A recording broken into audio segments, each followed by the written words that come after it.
Sabadello, el naixement d'una vila. Segles XI-XV.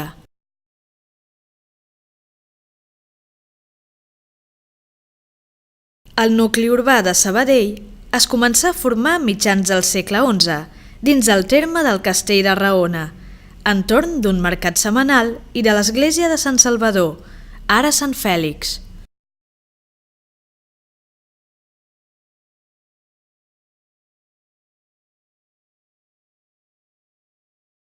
El topònim de Sabadell prové, molt probablement, del llatí sabatum i, el setè dia de la setmana, que és el dia que se celebra el mercat.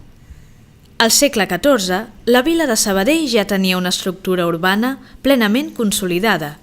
Edificis, carrers i àmbits de treball ordenaven l'espai.